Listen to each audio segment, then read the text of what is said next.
Meanwhile, it's been 17 months since the deadly Christmas blizzard, and some schools in the city of Buffalo still have not gotten the long-term repairs they need from the damage suffered during that storm. News 4's Jeff Preval tells us which schools still need repairs and how much it could cost. Jeff. Well, Kelsey and Dave, Buffalo schools said many of their buildings sustained significant damage from the blizzard. The district says that it's working with FEMA to make those repairs.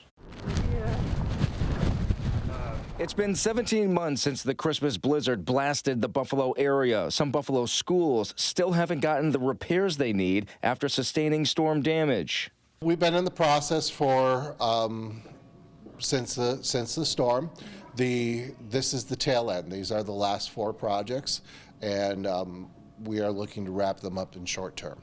According to the district's Division of Plant Services and School Planning, these are the schools that still need long-term repairs. At City Honors, strong winds caused roof tiles to be blown off and damaged.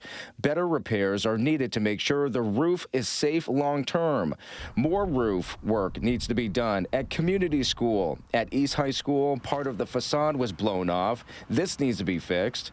And more roof work is needed at Lafayette High School due to more recent windstorms. Officials say the roof structure is compromised, allowing wildlife to get inside the roof.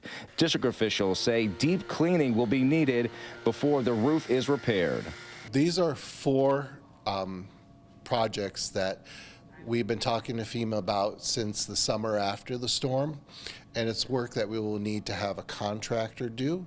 And since we're going to have a contractor do it, FEMA had to do several years of approval and review, and now we need to submit it to state ed for a review. The repairs are expected to cost more than $600,000, money the district is looking to have reimbursed from FEMA.